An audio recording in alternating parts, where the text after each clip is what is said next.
Welcome again to China Economy and Society. Today, very few minutes to discuss what does FDI means. What is the meaning of a foreign direct investment? How we get the right number? In my experiences, every time I go to some database, the OECD, the World Bank, the IMF, MOFCOM in China, Eurostat, everyone has different numbers, because the definition of FDI is very different. And so here I'll try to clarify. I hope I'll be simple in explaining what's going on. First of all, some database use FDI as equity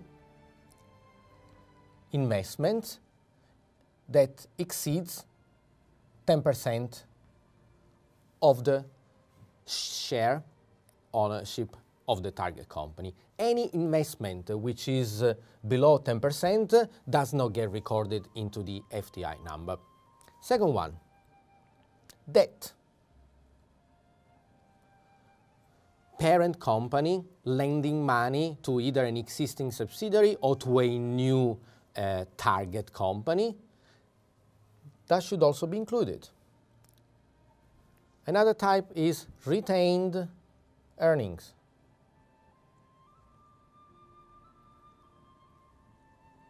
What does it mean?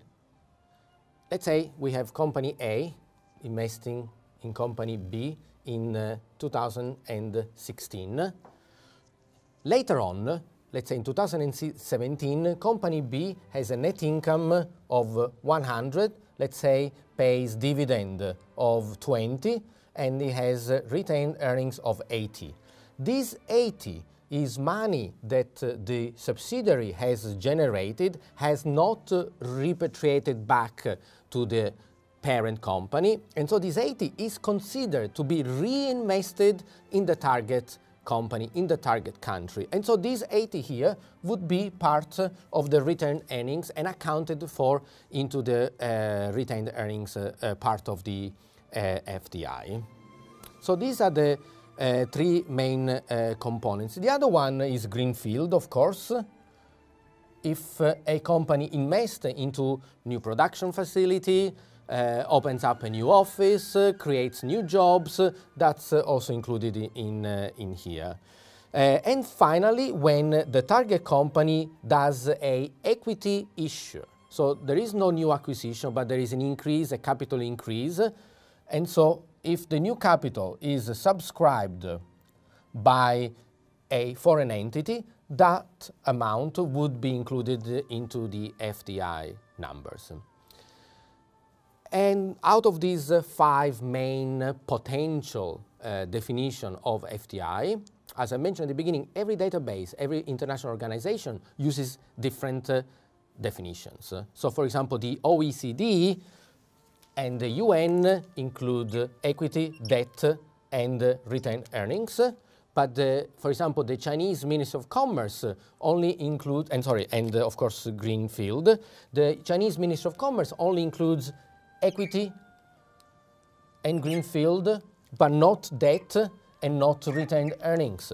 So be careful when you go and find the numbers, you would find different things. Another anomaly of these, for example, in the case of equity 10%, what happens is if the company A buys 1% of company B for $1, that number does not go into the FDI value because the $1 is only 1% of the company. In year two, the stake increases. So from 1% goes to 9%. Still, over time, we have 0 FDI. And then in year 10, the company finally crosses the 10% thresholds and it goes to 10.1%. Suddenly, the FDI number in year 10 would be $10. So we would have an FDI figure that would look a little bit like this. 0.00001 up to 9%, and then there will be a 10 billion step change in the year when the 9%, 10% threshold is crossed. And so again, this would not be a fair representation of what's going on. The acquisition did not happen all in one go. It has happened over time. But the reporting is all concentrated in 1 year. And so when we look at flows, trends, that may distort the results. So be careful about this definition. It's not so easy. I just wanted to give you here some indications of the problems that you may encounter. Be careful with the numbers. Everyone has their own definition of FDI. When you see a number, always ask what it means. If you ask two people, you will get two answers. Thank you very much, and goodbye.